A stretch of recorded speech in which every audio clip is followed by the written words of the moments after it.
जय मसीह की। आप में से अगर कोई इस समय चिंता में है, टेंशन है, एंग्जाइटी है, तो ये वचन आज आपके लिए है। बहुत छोटे में मैं चाह रहा था कुछ शेयर करने की। ये एक पैसेज है वचन से, एक कहानी है वचन से, जो मेरे को इनकरेज करी है बहुत।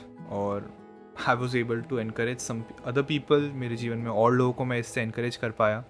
तो यही सोच रहा हूँ कि क्यों ना इसको एक वीडियो फॉर्म में बना के ज़्यादा से ज़्यादा लोगों तक पहुँचाऊँ, जिससे ये ज़्यादा से ज़्यादा लोगों को आशीषित कर पाए। तो ज़्यादा समय ना लेते हुए मैं जाऊँगा इस कहानी में। अगर आपने सुनी है यूसुफ की कहानी, यूसुफ याकूब का बेटा, अगर नहीं सुनी है तो छोटे में अगर मैं बताऊँ तो अपने पिता का सबसे पसंदीदा बेटा था ये।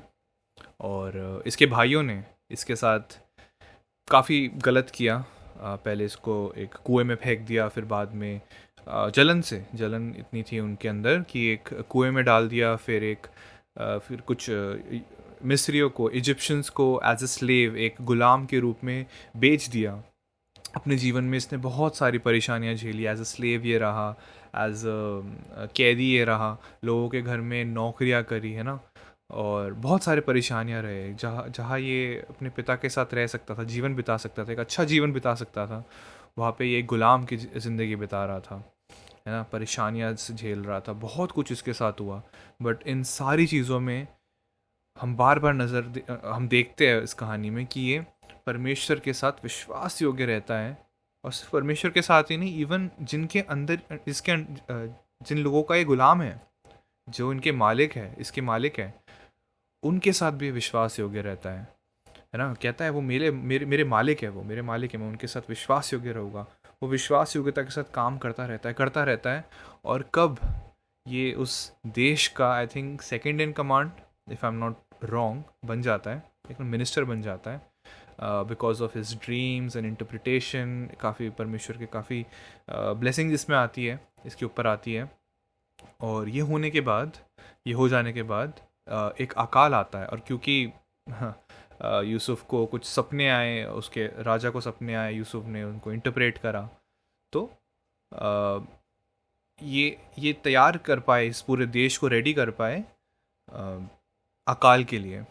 और जब अकाल पड़ा, आसपास के देशों में भी अकाल पड़ा, खाने पीने का कुछ था नहीं, तब इसके भाई, अब सब बड़े हो चुके हैं, तब इसके भाई इसके पास आते हैं, कहते हैं कि हमें भी कुछ अनाज दो। पता नहीं होता उनको कि उनका भाई है।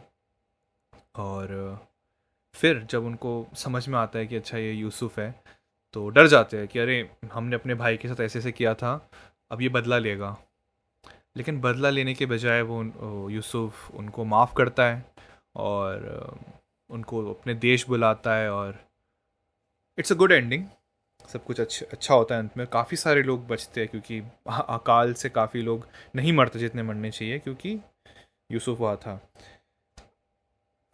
अंत में एक वचन कहता है, जेनेसिस 50:20, प्रकाशित वाक्य 50 का 20, कहता है, as for you you meant evil against me, but God meant it for good, to bring about that many people should be kept alive as they are today. यद्यपि तुम लोगों ने मेरे लिए बुराई का विचार किया था, परंतु परमेश्वर ने उसी बात में भलाई का विचार किया, जिससे यह ऐसा करे जिससे वह ऐसा करे जैसा आज के दिन प्रकट है, कि बहुत से लोगों के प्राण बचे हैं। क्या मतलब है इसका, इसमें हम बाद में आएंगे। लेकिन अगर हम यूसुफ के जीवन में देखें, बहुत फ्रस्ट्रेशन रही होगी, है ना। अपने परिवार से दूर, अपने अपने देश से दूर, एक गुलाम के रूप में, एक कैदी के रूप में, है ना, नौकर के रूप में रह रहा है। बहुत फ्रस्ट्रेशन रही होगी, है ना। अगर हम अपने आप को उसकी जगह पे रख के देखें,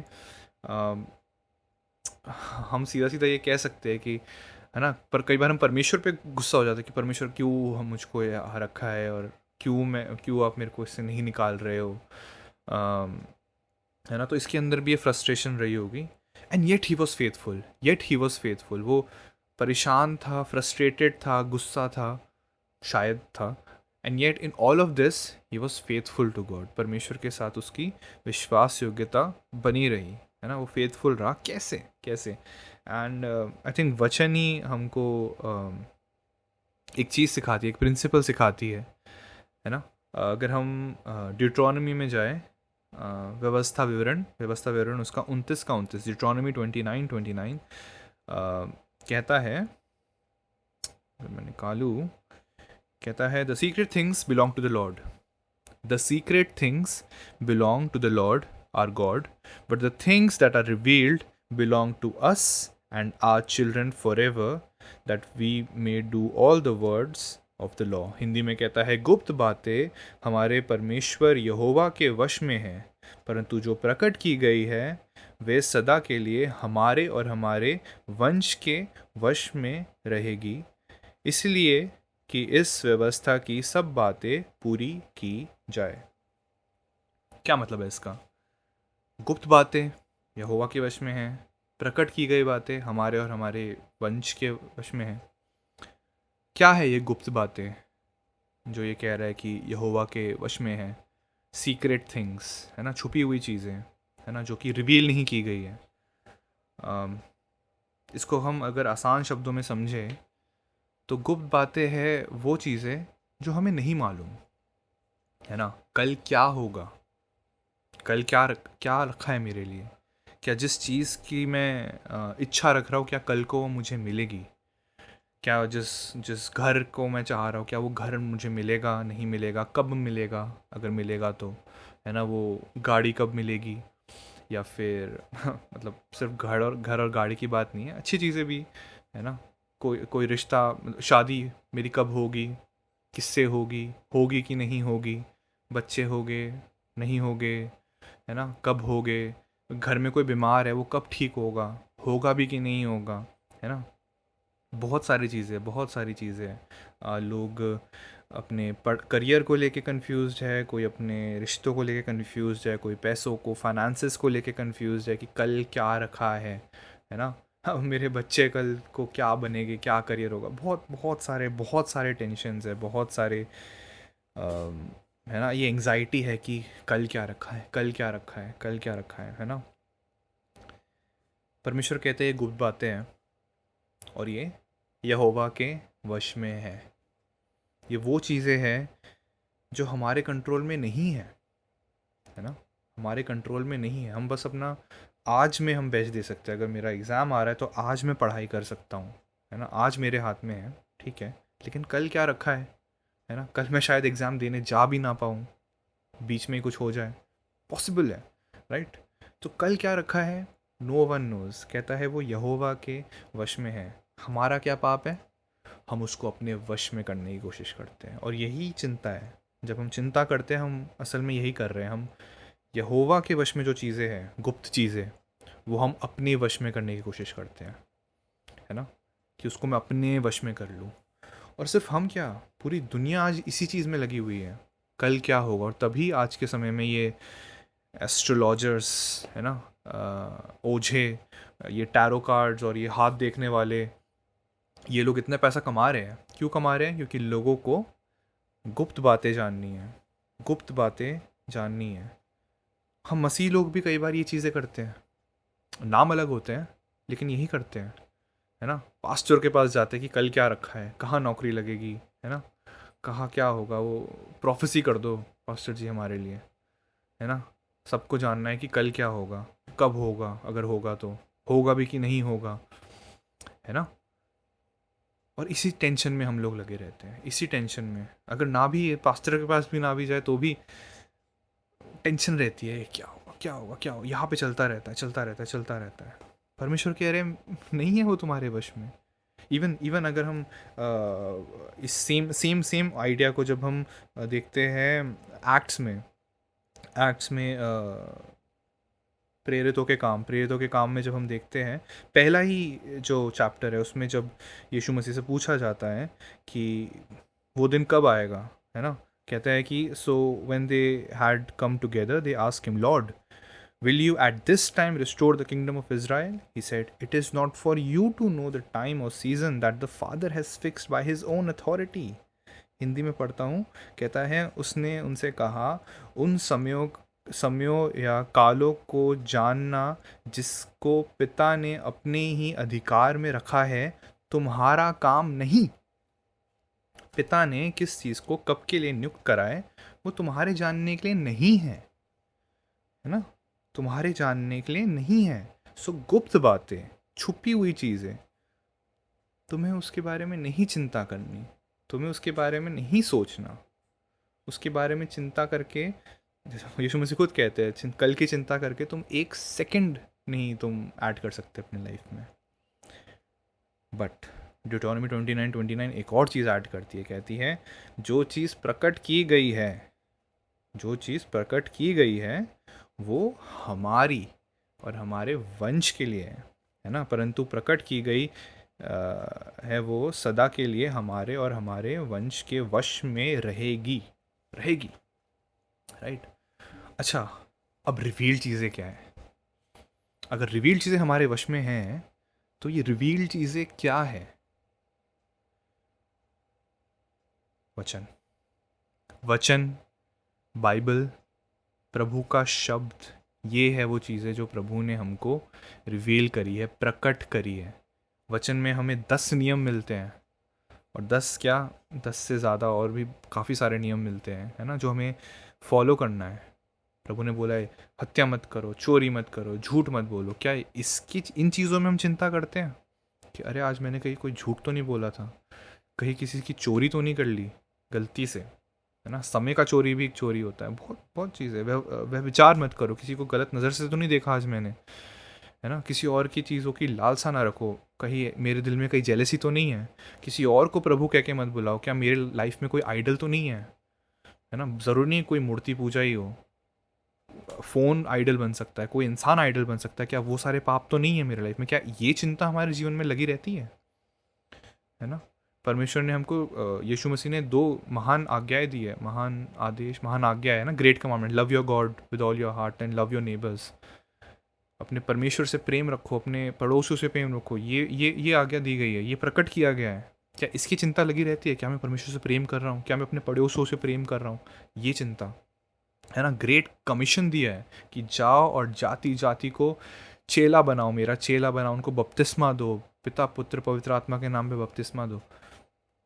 क्या इसकी चिंता लगी रहती है? प्रकट किया गया है, ये कमांडमेंट्स हमको दिए हैं, हमें आदेश प्रभु ने दिए हैं, ये रिवील्ड की गई चीज़ें हैं ये। क्या ये चिंता मुझे लगी रहती है? या मुझे ये चिंता लगी रहती है कल क्या होगा, इंस्टेड ऑफ ये कि प्रभु ने क्या बोला है मुझे करने को, ना। कमांडमेंट्स है ये, और इन सारे कमांडमेंट्स में से एक बहुत इंपॉर्टेंट कमांडमेंट है जो हम इग्नोर करते रहते हैं, ना। कहता है ये है रोमियो नहीं, ये है हाँ, फिलिपियो 4:4। फिलिपियो, बाय द वे, ये पॉल ने जेल में लिखा था, जेल में रहते हुए लिखा था। कहता है rejoice in the Lord always, I will say it again, rejoice. प्रभु में सदा आनंदित रहो। मैं फिर कहता हूँ आनंदित रहो। ये नहीं कह रहा मुझे लगता है तुम्हें आनंदित रहना चाहिए, मेरे हिसाब से तुम आनंदित रहना चाहिए तुमको, नहीं। He is not suggesting, he is not advising, this is a command, यह आदेश है, आनंदित रहो। अगर वो जेल से लिखते समय कह सकता है कि आनंदित रहो, तो कुछ तो मतलब होगा इस बात का, कुछ तो पौलुस यहाँ पे कहने की कोशिश कर रहा है कि जब हम आनंदित नहीं रहते हैं, जब हम आनंदित नहीं हैं, जब हम चिंताओं में लगे हैं और आनंद नहीं है हमारे जीवन में, कहीं ना कहीं we are not trusting God, हमें प्रभु पे भरोसा नहीं है, हमें प्रभु पे भरोसा नहीं है, तभी हम चिंता कर रहे हैं, है ना। और ये पाप है, और ये पाप है, चिंता करना पाप है, क्योंकि तब हम प्रभु पे भरोसा नहीं कर रहे हैं, right. It's a command to rejoice. अब रिजॉइस का मतलब ये नहीं कि हमेशा हंसते रहेंगे, मुस्कुराते रहेंगे। हम रोते हुए भी, अपने आंखों में आंसू लेके रोते हुए भी हम दिल में आनंद लेके चल सकते हैं। हम लोगों के फ्यूनरल में रोते हुए भी हम दिल में आनंदित रह सकते हैं, क्योंकि हमें पता है कि हम फिर मिलेंगे, है ना। तो आनंदित रहो, पौलुस कहता है। लेकिन प्रभु ने हमको छोड़ा नहीं, है ना। हमें पता है कि हमें कल की चिंता लगी रहती है, उन्हें, प्रभु को भी पता है कि हमें कल की चिंता लगी रहती है, तो उन्होंने हमें कुछ % फ्यूचर बताया है। फ्यूचर की कुछ चीज़ें हमको बताई है प्रभु ने, हमें सिर्फ छोड़ा नहीं है। जिसमें से एक बहुत इंपॉर्टेंट प्रोफेसी, बहुत इंपॉर्टेंट फ्यूचर, है ना, उन्होंने हमको प्रकट करी है। कहते हैं and we know that in all things God works for the good of those who love him, who have been called according to his purpose. हम जानते हैं कि जो लोग परमेश्वर से प्रेम रखते हैं उनके लिए सब बातें मिलकर भलाई ही को उत्पन्न करती है हमेशा। अतः उन्हीं के लिए जो उसकी इच्छा के अनुसार बुलाए हुए है। आप मसीही हैं, आपने यीशु मसीह पे विश्वास कराएं, तो ये आपके लिए है कि आपके जीवन में हर चीज़ भले की होगी, क्योंकि आपके जीवन को एक भला परमेश्वर कंट्रोल कर रहा है। एक भला परमेश्वर आपके जीवन के ऊपर अथॉरिटी रख रहा है। So it's a promise, it's a future promise, है ना। फ्यूचर है ये आपका कि हर चीज़ अच्छी होगी, है ना। कहते हैं परमेश्वर कि मेरा अनुग्रह तेरे लिए काफ़ी है ना। तुम्हारे जीवन में मेरा अनुग्रह रहेगा, है ना। मैं कभी ना तुम्हें छोड़ूंगा ना कभी त्यागूंगा। प्रभु ने बता दिया, फ्यूचर बताया है। फ्यूचर क्या है? मैं तुम्हें कभी नहीं छोड़ूंगा, है ना। यीशु मसीह कहते हैं जगत के अंत तक मैं तुम्हारे साथ हूँ। जगत के अंत तक का फ्यूचर बता दिया है। कहते हैं मैं तुम्हारा पिता रहूँगा, है ना। जितनों ने उस पर विश्वास किया उसको बेटा बेटी होने का प्रिविलेज मिला है ना। इतना प्यार किया कि एक बेटा दे दिया, अपना इकलौता बेटा दे दिया। इससे ज़्यादा हमें क्या जानना है? और इससे ज़्यादा हमें कल के बारे में और क्या जानना है? हमें कल के बारे में सब कुछ बता तो दिया कि सब अच्छा होगा, सब अच्छा होगा, है ना। और यूसुफ की कहानी में भी हमको यही नज़र आया। यूसुफ की कहानी में भी यही नज़र आया जब वो कहता है, जो अभी हमने वर्स पढ़ा, कहता है कि तुम, है ना, यद्यपि तुम लोगों ने मेरे लिए बुराई का विचार किया था, परंतु परमेश्वर ने उसी बात में, ये ध्यान रखना, उसी बात में भलाई का विचार किया। सेम ही बात है, एक ही चीज़ है। जो वो गड्ढे में गिराया गया, बेचा गया, उसके जीवन में बहुत सारे दिक्कतें आई, परेशानियाँ आई। कहता है कि ये तुमने मेरे साथ करा क्योंकि तुम बुरे लोग हो, तुमने बुराई करी, तुम्हारे अंदर पाप है। कहता है वही चीज़ करी गई परमेश्वर के द्वारा, है ना। परमेश्वर ऊपर बैठ के अरे ये क्या हो गया, अरे ये क्या हो गया, अरे अरे अरे, अरे मैं कोशिश कर रहा हूँ तुम्हें बचाने की, पर बचा नहीं। परमेश्वर ने वो चीज़ लिखी थी कि ये होगा। परमेश्वर ने अपनी किताब में ये लिखा कि ये होगा। उसके भाई उसको गड्ढे में गिराएंगे, उसके भाई उसको बेचेंगे। क्यों? क्योंकि परमेश्वर का अल्टीमेट पर्पस भलाई का था। परमेश्वर ने उस पाप में से भी एक अच्छी चीज़ को निकाला जिससे बहुत लोग बचे। कुछ याद आ रहा है इसमें? कुछ याद आ रहा है इस कहानी को सुन के? कौन है जिसके साथ बहुत सारा पाप हुआ लेकिन उसके पाप की वजह से बहुत लोग बचे? यीशु मसीह।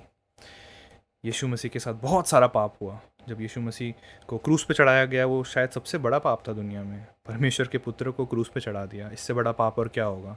लेकिन उस पाप से परमेश्वर ने भलाई उत्पन्न करी कि बहुतों का जीवन बचा। क्या हमारे जीवन में प्रभु ये नहीं कर सकते?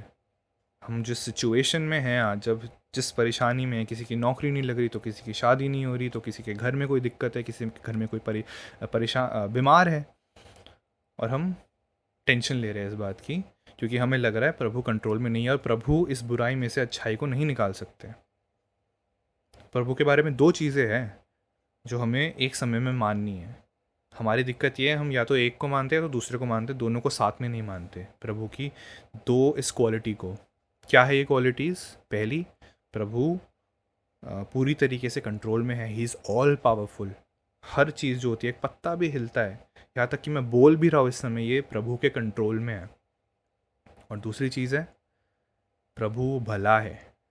प्रभु भला है, वो हर चीज़ जो करता है वो अच्छा करता है, आपके अच्छे के लिए सोचता है ना। तो आज आप अगर किसी सिचुएशन में फंसे हुए हो तो याद करना, आप फंसे हुए नहीं हो, वहाँ पे आपको प्रभु ने रखा है।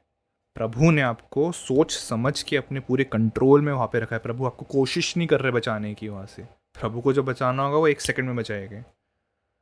प्रभु, अगर आप वहाँ पे कहीं पे फंसे हुए हो तो फंसे हुए नहीं हो, आपको प्रभु ने वहाँ रखा है। और इसलिए नहीं रखा क्योंकि प्रभु बुरे है या आपसे गुस्सा निकाल रहे हैं या कुछ नहीं। प्रभु ने इसलिए रखा क्योंकि वो भले हैं और आपके लिए भला चाहते हैं। तो आज आप जहाँ हो, आप अच्छी जगह पे हो। लग नहीं रहा वैसा, आई नो, ऐसा लग रहा है मैं बहुत बुरी जगह पे हूँ, बहुत फंसी हुई जगह पे हूँ, लेकिन प्रभु का वादा है ये। प्रभु कह रहे हैं कि मैं कभी ना छोड़ूंगा, ना कभी त्यागूंगा। God is good, god is good and his plans are good for us, है ना। सो अल्टीमेटली जब ये हमें पता है कि मैं जहाँ भी हूँ, मेरे सिचुएशन जैसे भी है, मेरे फाइनेंसेस, मेरे लाइफ के सिचुएशंस, मेरे सब कुछ जो भी है जैसे भी है प्रभु की मर्जी में है, तो मेरा फोकस कहाँ होना चाहिए?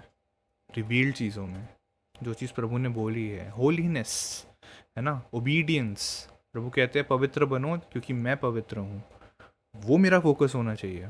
10 नियम को मानना, बाकी नियमों को भी मानना, ग्रेट कमांडमेंट को मानना, ग्रेट कमीशन को मानना, रिजॉइस ऑलवेज इसको मानना, है ना।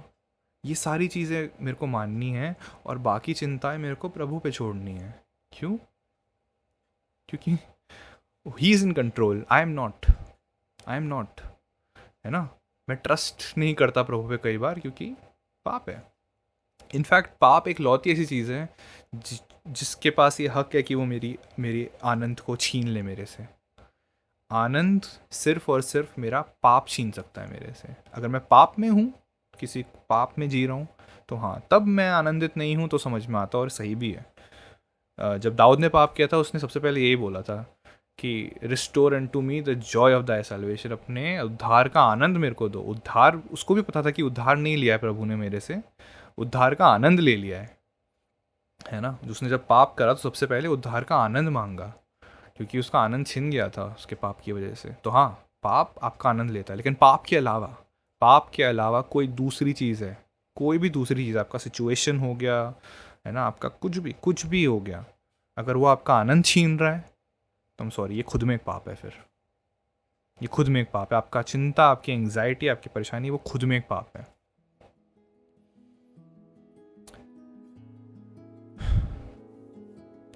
आशा करता हूँ कि आप यूसुफ की कहानी से सीखे होगे कि हमें किस पे ध्यान रखना है। हमें गुप्त बातों पे नहीं, गुप्त चीज़ों पे चिंता नहीं करनी, कल क्या होगा, कैसे होगा, किससे होगा, कैसे होगा भी कि नहीं। हमें उन चीज़ों पे देखना है जो हमें बताया गया है वचन में जो चीज़ें हमें बताई गई है, उस पर हमें ज़्यादा चिंता करना है। क्या मैं प्रभु को ओबे कर रहा हूँ? क्या मैं पवित्रता पे चल रहा हूँ क्योंकि मुझे उद्धार मिल चुका है? क्या मैं उस उद्धार वाले जीवन को जी रहा हूँ? क्रूस पे मेरे को माफ़ी मिल चुकी है, क्या मैं वो माफ़ी वाली जीवन जी रहा हूँ, धन्यवादी की जीवन जी रहा हूँ, थैंक यू वाली जीवन जी रहा हूँ? That should be my attention वाला पॉइंट, है ना। नहीं जी रहा, फिर आनंद नहीं आ रहा, मेक सेंस। बट अगर मैं जी रहा हूँ, nothing can take my joy away from me, nothing. Even prison में रह के भी वो कह रहा है रिजॉइस, आनंद, वो खुद आनंदित है। क्यों? क्योंकि उसको पता है गॉड इज इन कंट्रोल।